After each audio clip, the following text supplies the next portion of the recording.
I didn't know what the word cold meant until I moved to Chicago. I brought a light jacket because I thought it'll be cold there. I better bring a jacket. So I brought a light jacket and I was walking around the streets. I got so cold, I forgot what city I was in. I just got totally disoriented and I thought, I was like, I'm in the wrong city. There's something wrong. And my hands are sore and I'm shivering. And I went into Macy's. Mikey Madison, she was one of the young Manson girls in Once Upon a Time in Hollywood. Even if it's a small performance, directors like Sean Baker are going to remember. The one who was breaking into the house, she got burned alive by Leo Dicaprio. So it's one of those things where it's like you steal the show a couple times and next thing you know, you're getting burned alive by Leo DiCaprio. That's the dream. That's why exactly. we do this. That's why we do it. Hey guys, this is the Actor's Guide to the End of the World podcast. I'm E-Kan Song and this is... Rían Kelly, how you doing? What's up, buddy? How are you, man? We got another episode for you. This is going to be a good one. Maybe. Yeah, maybe. We never really know. Yeah, we're always optimistic over here. So we're wherever you find your podcast. We're on YouTube. We're also on Substack. And on all social media at Actors Guide Podcast. And as of this week, still on TikTok. We might mention that later, but apparently TikTok still exists. Back up and running, everyone. It's like nothing ever happened. I say the people at Red Note are like, here we go, incoming. They thought they were going to be the Zoom of the pandemic. I just bought $500,000 of Red Note stock. It just sounded like this. That was a bad idea. We got a lot to get to this episode. We talk a little bit more about the wildfires in California. Unfortunately, we just want to talk about a few bullet points that you need to be aware of with the air quality. I'm just worried about a lot of my friends in LA and we just want more people to know about it. We talk about ways that you can help when things get crazy, when disaster strikes, it's feeling overwhelming. What can you do when it feels like there's nothing to do? We talk a little bit about the Oscar nominations that just dropped today as of recording this. A little bit more about the TikTok ban that never happened. One of my shorts was actually flagged on TikTok. We have no idea why. E-Kan was declared an enemy of the Chinese people. No, I was enemy of the state. What state that was, we do not know. We do not know yet. Don't know. So stick around. As always, we put timestamps in all these episodes so you can jump around. Our sponsor this week is Word of the Year. Are you ready to find your word? With a very expensive coach and just 2 to 4 sheets of paper, colored pencils. And if you download this template, you'll find your touchstone of how you want to be this year. Don't let 2025 go to shit. This is actually a real thing. We just looked it up. Word of the Year. Rían, tell me what's going on over there. You said that there's a possible huge storm coming up. What you got your own weather issues over in Ireland. You're never safe. We're never safe. The worst storm ever to hit Ireland. Potentially. This is what we're being told on the news. However, that doesn't sound good. No, that doesn't sound good. But there is a big storm coming. There's a red alert wind warning from 2 a.m. tonight until sort of 3 p.m. tomorrow across the whole country. Red alert winds. So a wind event rather than rain, but they've closed all the schools. Oh, really? Yeah, they've closed all the schools tomorrow. Most people aren't going into work tomorrow. They've advised people to work from home if they can. So we're in for it. Wow. Similar wind levels to, the fire winds to the Santa Anas in LA last week. So a lot of crazy weather events happening, like the floods in Europe this past summer that were catastrophic. Ice storms, fires in LA, worst ever storm in Ireland. Like it feels very fucking sinister right now. I think it's also interesting what your guys, and I mean Ireland's disaster preparation is everyone work from home and close the schools. So this is in preparation because your warning is for tomorrow, yet you close the schools just to get ahead of it. Yeah. Now I will say we're not good at dealing with any kind of extreme weather here. Like anytime it snows, country has a bit of a meltdown. We don't get a lot of extreme weather. So when it happens, it's quite serious and everybody just kind of freaks out. For example, the temperatures that Chicago has every single year and the amount of snow that they get even now would cripple this country. So we're just not prepared to deal with it in the same way. That's funny. We make fun of over in the East Coast in New Jersey, New York. We don't get snow days. We're going. We're going to school, work. We're trudging through it. Chicago is a brutal winter and snow. I assumed that Ireland was the same. I assumed that you guys were nowhere even close. We barely ever get snow, to be honest. Ireland is a pretty mild country. We don't have that hardiness, that physical toughness. What we have is mental toughness to deal with grey, overcast skies 300 days a year. When I moved to Chicago first, I moved in January. I didn't know what the word cold meant until I moved to Chicago. I brought a light jacket because I thought, it'll be cold there, I better bring a jacket. So I brought a light jacket and I was walking around the streets. I got so cold, I forgot what city I was in. I just got totally disoriented and I thought, I was like, I'm in the wrong city, there's something wrong and my hands are sore and I'm shivering. And I went into Macy's, basically my body was just shutting down because I'd never experienced cold like this. Ducked into Macy's, bought the warmest winter jacket I could find, zipped it up, and then bought a woolly hat, and I sat in Macy's on a bench just trying to warm up for about half an hour like a psychopath. Everybody's just like, what? Who is this joker? You probably got this tons while you were in Chicago, but did everyone say, why are you such a wussy? You're from Ireland. No. They didn't say that to you? No, they didn't say that to me. They didn't assume that you could handle the cold, and they're like, why are you whining? Isn't Ireland just as bad as Chicago? They didn't say that? Yeah, a few people might have said that, yeah. Oh, okay. As far as extremes go, I don't think I'm a survivor, I've discovered this about myself. Oh, that's why Santa Monica in California works out well for you. It's lovely and pleasant there. I don't handle the desert well at all. I just can't handle it. I get so dehydrated. I just, I overheat. I think if there's like a zombie apocalypse and people are foraging for food and, we're driving around a pickup truck with an AK-47 on the back. Staying inside. I'm probably just gonna end it. You'd be like, okay, guys, you win. Like, take it. Chicago is the other city that we both have experience in because I lived in Chicago for 4 years. I went to school there, so I know what that winter's like, and it's unlike. It's rough. Yeah. We are gonna get back to California. Now, we got a lot of great comments about our last week's episode. About what's going on with the wildfires. And a lot of people were telling me, we want you guys to talk about this more because LA they see a lot of people without masks. A lot of people in areas that aren't technically burn sites, they say the air looks clear. Well, the thing is what's actually in the air, you can't see it or smell it. In this past week, my friend who's not in a burn site area is coughing up a lung. She normally uses an asthma inhaler. She needs 5 this past week. She's sick as a dog, very active, and she's not in a burn area. She's actually in my area. I have another friend who's not in a burn area in my area. Just happened to get a nosebleed. Literally just out of nowhere. First time in 15 years. It could be from anything, but it just happened to be the first time in 15 years he got a nosebleed. My point is it's been 10 days. It's been barely 2 weeks. I hate to be the bad guy. I really do. I'm not a complete clean Puritan. I eat sugar. I eat red meat. I occasionally use plastic. But my point is if something's going to kill me, I'm the type of guy who wants to know about it. It does look bad. It's difficult. I have sympathy for people because, people have to, most people have to stay in it and can't get out of it. We're saying wear a mask.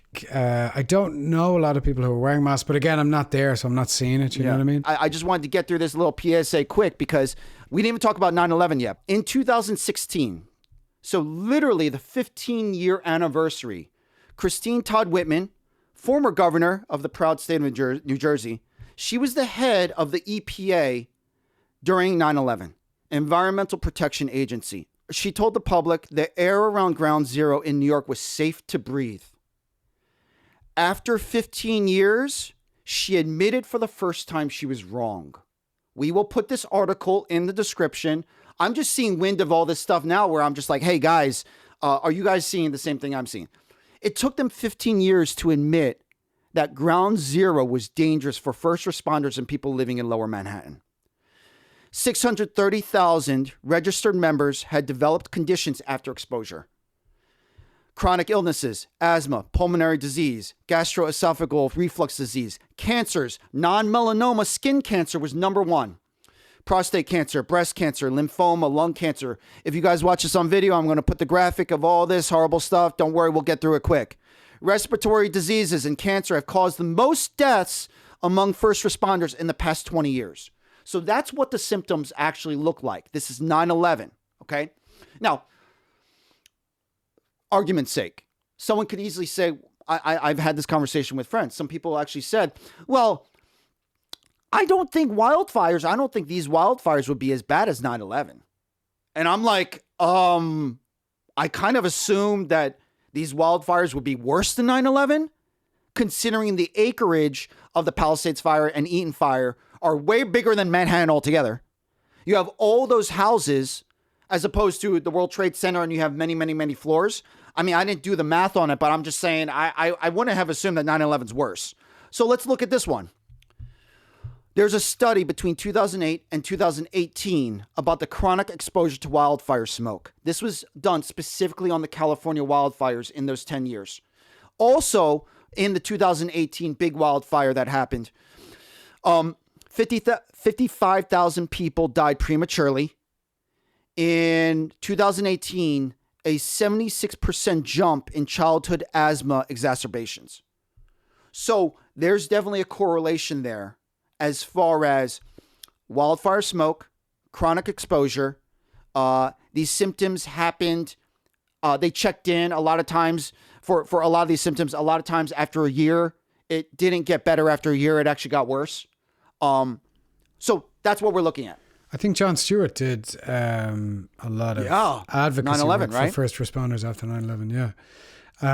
But I didn't, it's funny you should say that, because I've started seeing ads pop up on Instagram for compensation for anybody who was in or around ground zero between 2000 9/11 2001 and a certain time frame. I would agree with you on the fact that, like, because it wasn't just a wildfire, it was an urban fire in the Palisades and in Altadena. There's so much stuff burned up in there that we have no idea about. So yeah, I'd be concerned going back into that environment. Anyway, that's my bad news. I just had to get that out after last week. It's good new segment for the podcast. E-Kan's bad news at the top of every episode. Oh yeah, I know. We didn't even get to the industry yet. That's our dose of bad news for this week. All right, so moving on. We're not going to get into huge TikTok news. Of course, it just pops up back and forth. We're going to be dog walked all year, 90 days, whatever extension someone's going to file. We just admit we're all getting dog walked here. What does that mean? I never heard that. I kind of just made it up. It's like, when you're walking a dog. You played it off with such confidence, though. I was like, I know. Is this another E-Kan? I just coined a new thing. The more that we say it, the more I like it. It's like, sit, boo-boo, sit. Sit, boo-boo, sit. Good dog. So everyone comes flocking back to TikTok and happy as a clam. And then there's a nice little, I don't know if you saw this, there's a nice little happy warning saying, hey, Trump saved you guys. Trump saved TikTok. I saw that. Anyway. I'm sorry, I'm still in my head here about if I ever am at a board meeting, which is, let's face it, unlikely, I'm going to use that phrase. I'm just going to go, guys, we're getting dog walked here. Am I right? Who's with me? I posted a short. It was about the Apprentice film. The Apprentice film was about Donald Trump. It starred Sebastian Stan, Jeremy Strong. Both of them got nominated for an Oscar. Yep. We will talk about that in a little bit. This short that I posted on Instagram and TikTok was innocuous. I post these screenings about these screenings all the time. It's two actors talking about the film. It's not inflammatory, but it is talking about Trump's reaction to the film. Donald Trump called them human scum. Okay. The actors? Yeah. Sebastian and this is Stan, actually Jeremy in my Strong. short. The entire scum. production. The entire production. Oh, sorry. Okay. They talked about this in the screening, in the Q&A. He called them human scum. Chuckle, chuckle, laugh, laugh, laugh. And you could see this entire thing in my short if you check it out. Jeremy Strong points out, yeah, it's kind of funny, but the phrase that he uses, human scum, that is a phrase that Stalin, Hitler, and Pol Pot used to talk about his detractors. Historically, it has significance. and it's a very troubling phrase. I see. How this kind of went by in the news. Obviously, this is one of a million things. Throughout the election, this movie came out in October before the election. I posted on Instagram. A lot of people watched it. They didn't mind it. Posted TikTok this weekend before the ban. Didn't think anything of it. 2 days later, I checked. It was flagged for community guidelines. Violating community guidelines. This is during the weekend prior to the ban of TikTok. Okay? Does it get more specific than that? Or does it say, does it just say, it doesn't tell you what community guidelines. Which no, is just very violating vague. community guidelines. Could be anything. Yeah. Violating community guidelines. It's on Instagram. Meta had no problem with it. On TikTok, it was flagged. You've heard this thing about you can't search the hashtag fuck Trump on TikTok. You've heard that, right? Like it will not. I didn't even know There's that. no search results for that on TikTok. You can search fuck Biden and there's like, you know, tens of thousands of search results, but you cannot search the hashtag fuck Trump. Also, a lot of my friends and people I know were posting that they had their Instagram accounts had followed Trump and Pence. Automatically followed Trump and Pence. And then I saw something that Instagram released saying that was not done on purpose. However, all the unfollows may take some time to process. So, wait, that was Instagram or TikTok? Instagram.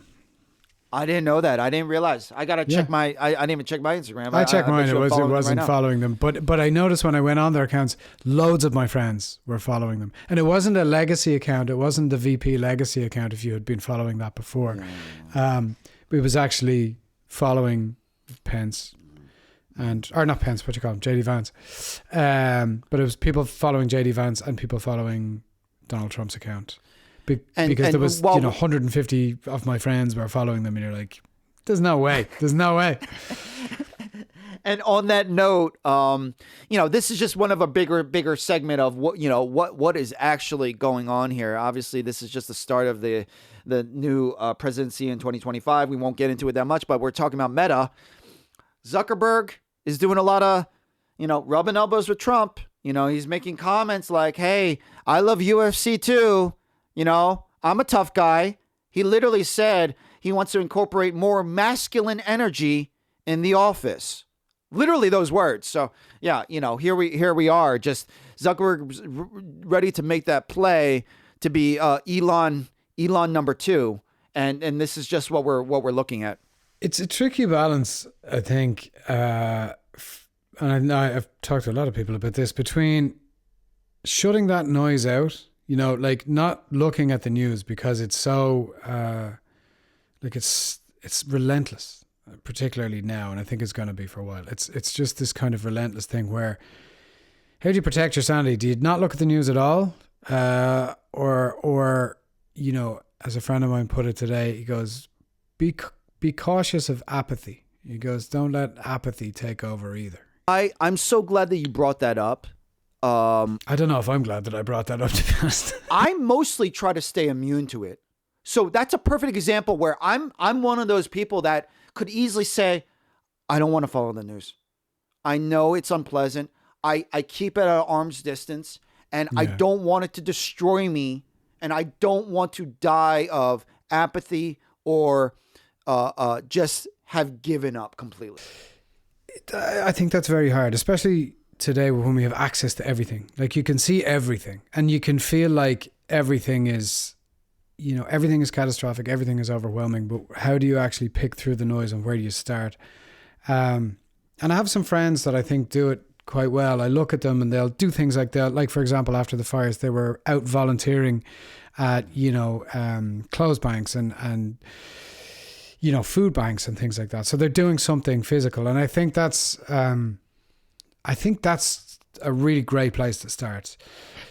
There's an argument whether posting stuff on social media helps or doesn't help. Some people think it helps more than I hear other people say. Well, there's no point.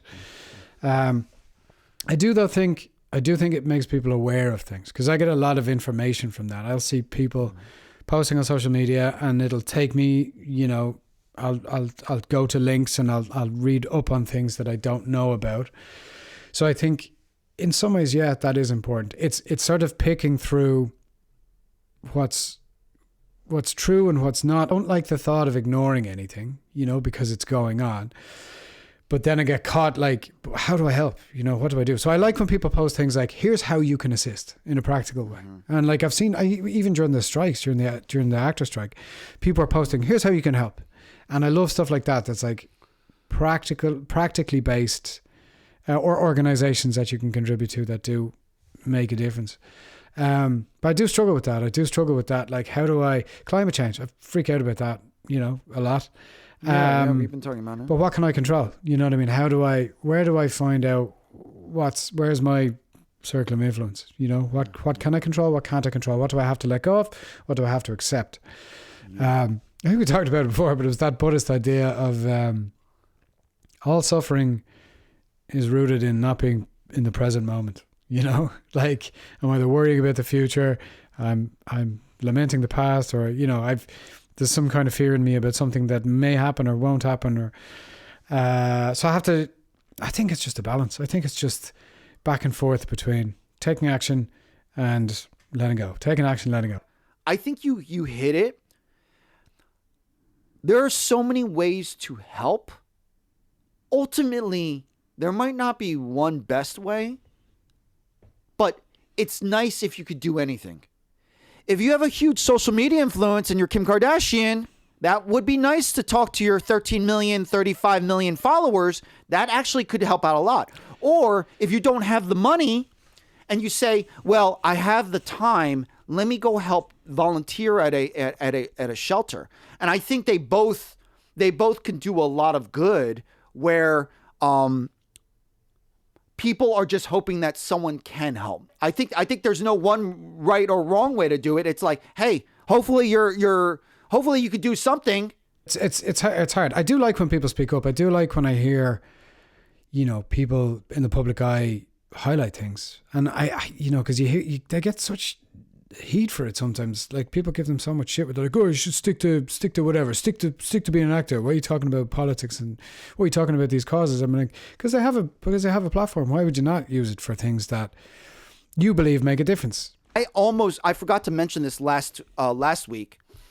Speaking of Kim Kardashian, there are inmates who are fighting the fires right now. This is in Deadline. We'll put the article in the description. A lot of people don't want these incarcerated inmates to be fighting the fires. They don't want them to be out of jail, breathing outside air, yet they are helping put out these fires. And then you see a lot of these stories, and the incarcerated inmates, they go, we just want to help people. We know that we're in here for a reason. We just want to help people and do some good. This is an ongoing fire. We just had 2 fires break out, and some people don't want these people fighting the fires. These people are paid $10.24 a day. The lowest grade incarcerated firefighter can make as little as $5.80 a day. Jeez. The reason why I'm bringing this up, Kim Kardashian she's been working with inmates for years. She is calling attention to this, trying to get higher wages for the firefighters, for incarcerated firefighters. A lot of people can be skeptical, cynical about this whole thing. At this point, Kim Kardashian probably doesn't give a shit. She is trying to get these people who are risking their lives currently right now a little more than $10 a day. Anyway, this actually does lead into our conversation about the Oscars and the award show. It just so happened the Oscar nominations literally just got released as we're taping this. The top bits. Now, we're not going to go through every nomination because a lot of these nominations were very similar to the Golden Globes. We are going to talk a little bit about the Golden Globes. We're not going to dive into all of it, but there are a couple things that pop out here. So there's a lot of history being made with these Oscar nominations. Emilia Perez is still crushing. The most nominated non-English film of all time. It has more, I want to say 13. It beat Crouching Tiger, Hidden Dragon for most nominations for a non-English film. Okay, so that's a big deal. That is a big deal. Zoe Saldana sings. By the way, Zoe Saldana also won a Golden Globe. So also, Best Actor, first trans Best Actor, Emilia Perez. Carla Sofia Gasson First trans Oscar nominee. That's huge. I'm gutted that Kneecap didn't get a Best International Feature nomination. I really thought it might. So I will be boycotting this year's Oscars. Thank you. Another interesting bit for Conclave. I actually just happened to see Conclave with my family. My dad loves period drama, historical things. So it's always nice during Oscar season. A lot of these films are things that my dad and my family would want to watch. Conclave, it's basically Conclave is basically the election of a new pope. They go through a very rigorous process, and you have great acting: John Lithgow, Ray Fiennes, Stanley Tucci, all of them. It sounds boring, but it's not. I just have to say that because you're like, oh, this is another Pope movie. Isabella Rossellini got nominated for Best Supporting, her first ever nomination. Wow. I don't know if people realize this. She's the daughter of Ingrid Bergman. So this is also kind of news where the son or daughter... Yeah, I know. I didn't know that either. The son or daughter of an Oscar winner is actually pretty rare. And Isabella Rossellini is nominated for Best Supporting Actor for that role. Just one thing about The Apprentice. No one watched it. On both sides, regardless of where you felt politically, unfortunately, no one watched it. Democrats, liberals, conservatives, Republicans. And it was a good movie. It was a good movie. At the Q&A screening, Ron Howard presented it. He was not involved in the movie. He just loved it so much, he wanted to present it. I understand going into the election, people either didn't want to hear more about Donald Trump or they were afraid that it was going to attack him. It was a really nuanced, good movie. It was eye-opening. I can understand. A lot of liberals were like, how dare you humanize him? So this is where we are, where on both sides of the fence, they just didn't see it, didn't give it a chance. And it's still, I think it's still figuring out where to get streamed. But right now, the two actors, Jeremy Strong and Sebastian Stan, got nominated for an Oscar. They got nominated for an Oscar. Considering that it didn't make a lot of money and few people saw it, that's saying a lot. There's going to be a lot here this Oscar season with Emilia Perez, the first trans actor, getting nominated. And now The Apprentice film, Trump's going to have some things to say about this. And one other thing, Jeremy Strong said a brilliant thing at the Q&A.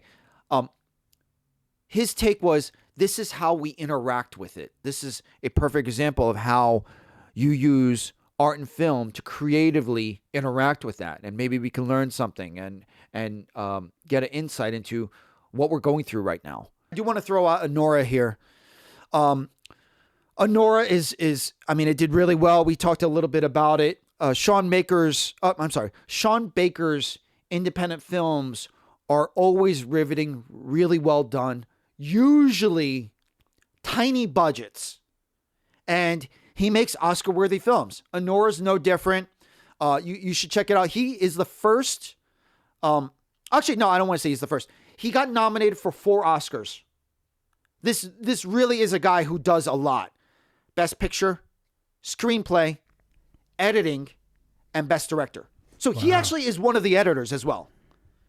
To get nominated for 4 Oscars, that's up there with Orson Welles and the Coen brothers. So that's pretty big deal. Yura Borisov is one of the Russians in the film. He's the first Russian in 5 decades to get nominated in acting. He got nominated as a supporting for that. I'm not going to lie. When I heard that there was someone from Anora, a Russian from Anora to get nominated, I thought it was another actor who was also amazing. But this guy, really subtle, nuanced performance. First Russian in 5 decades to get nominated. Mikey Madison, who plays the lead, the female lead, Anora, she was one of the young Manson girls in Once Upon a Time in Hollywood. A lot of people, I mean, also, that was Austin Butler before Elvis, I think. Yeah. She was one of the daughters of Pamela Adlon in Better Things, who is, Pamela Adlon is a very close friend to Leslie Kahn. Mm-hmm. A lot of our coaches coached on that show. You see all these small little roles. Everyone's kind of like stealing the show or a director catches, it catches a director's eye. These, even if it's a small performance, directors like Sean Baker are going to remember. And so Mikey Madison, one of the crazy Manson girls, is the one who was breaking into the house and was freaking out, and she was kind of like on drugs. She got burned alive by Leo Dicaprio. You steal the show a couple times, and next thing you know, you're getting burned alive by Leo DiCaprio. That's and then dream. years later, Exactly, that's why we do. 4 years later, she's nominated for an Oscar. I noticed as well that Demi Moore is nominated for The Substance. Have you seen The Substance by any chance? It's funny you say that. Last week was the first episode that we did not talk about The Substance, and I actually was just about to bring it up. Thank you, Rían. Of course you were. I did want to bring up The Substance. Coralie Farjat is the 9th woman to get nominated for directing. The 9th woman in history. I did want to talk about Demi Moore. But I'm actually going a little further back. Not only did Demi Moore get nominated for an Oscar for The Substance, she also won the Golden Globe. We unfortunately, because with everything going on, we didn't really dig into every little bit of Golden Globes. And the reason why I want to bring it up is because way back when we were doing the first couple episodes, Golden Globes were happening. We were kind of making jokes about, the Golden Globes are the sketchiest awards. The Golden Globes might be a little questionable, but I don't want to take any shine off of. We were talking about the bigger question. We were talking about what the big deal is with Oscar award shows, and whether you want the respect or you want the prestige. I think it's captivating because it's a great freaking story. I was just going to say that. It's the story. Okay, that's it's always the good. story. Okay, good. Yeah. Her speech, she said she's been doing this for 45 years. She's never won anything. 30 years ago, a producer told her she was a popcorn actress, but she'll never be a real Oscar, never be an award-winning actress. She almost believed it, and she was done. She was almost okay with that fate. And then she finds the Substance script, and next thing you know, this comes along, and she says this win was a marker for her, a marker of she felt whole, and then it was a reminder that she felt belonging. She felt like she belonged. It's a really great story because you have people like Demi Moore who feels like an underdog. She actually is an underdog. And I think when you look at all these actors, that's kind of like what we get from after seeing the Golden Globes and these awards. Yeah. Everyone's an underdog. This is a long shot. It's so hard to do for anybody. It doesn't matter whether you're Bradley Cooper. We know that Bradley Cooper is definitely chasing after an Oscar, but it's not assumed, and it's really hard for him. Yeah. Every one of us is an underdog saying there's no way it can be me. And Demi Moore is another one of them. And it could be very well you. It could very well be you growing up in Ireland saying it's like, this is weird. How can, am I really going to get an Oscar? And me, getting to acting late or, growing up in New Jersey. No one actually thinks that they're going to necessarily win it because it's so hard.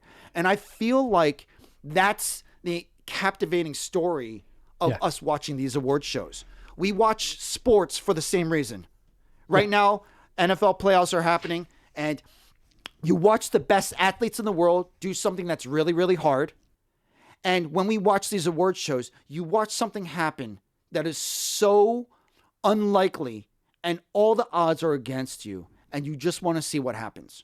And you see it in, like, a speech will go viral, like an acceptance speech will go viral. Like, for example, like for Everything Everywhere All at Once, when Michelle Yeoh won, and when, I'm going to butcher his name, Ki Kwan won, his speech was incredible.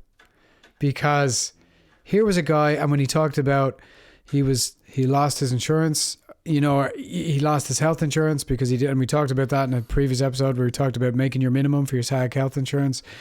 He thought he was done, he wasn't making any money out of it. And this is the kid from Indiana Jones. And then Michelle Yeoh wins an Oscar. Like, Colin Farrell does an incredible acceptance speech. Anytime he's won an award, his speeches are brilliant because he's so genuine. I wanted to bring that up too. He's such a breath of fresh air. And I will add, he was very vocal during the strikes. He was there on the picket line a lot. He was doing great. speaking or he was speaking freely. A lot of great sound bites. He was fighting on the picket lines. And on that note, this speech this week at the Golden Globes, he gave a shout out, which basically melted everyone's heart. He gave a shout out to Craft Services. I believe her name was Caroline. He gave a special shout out to Craft Services because they were freezing. He's wearing 300 pounds of prosthetics, and she always had a coconut water so he wouldn't, pass out and faint. And so that's support for the crew, and that's just knowing that, hey, this is a team effort, and he gave her a special shout out. Yeah. So I actually went to the drama school that his brother runs. His brother Eamon Farrell runs a drama school with a lady called Jill Doyle, and they run the National Performing Arts School in Dublin. Wow. Which that's where I learned. That's where I started doing classes first. The first acting classes I ever took. And That's cool. I attended that. I was there for a few years, and I learned a lot from there. And that's where I started out. So I have a very special place in my heart for the NPAS and for Eamon and for Colin. But you're right. I love the story of it. That to me is the kind of buzz of it. And when you say somebody was a small part in a movie, in like Once Upon a Time in Hollywood, and then 4 years later winning an Oscar, or however many years later winning an Oscar, that means something, because that's the lottery ticket of this profession. When we first started discussing it, we were like, well, I mean, do we really think of an Oscar? Bradley Cooper thinks of an Oscar, but do we think of an Oscar? You see how a lot of us actors feel the same way. We're all thinking about that story of like, this is so unlikely. We see the depths of the lows. We see the little highs. We trudge along, and you kind of work for years and years and years, and you're kind of working for credibility and all that stuff. And ultimately, every actor, most of them, are going through this experience, and there's a bonding thing about it. Let's put a pin in it here. Thanks for listening, guys. If we'll be here next week, catch us, leave us a comment, and we'll catch you next week. Absolutely. See you then. Well, thanks for watching, guys. If you like what you saw, maybe give a like, maybe subscribe. It helps people find the podcast. Also, if you didn't catch last week's episode, it's right over here. Don't worry, we'll wait.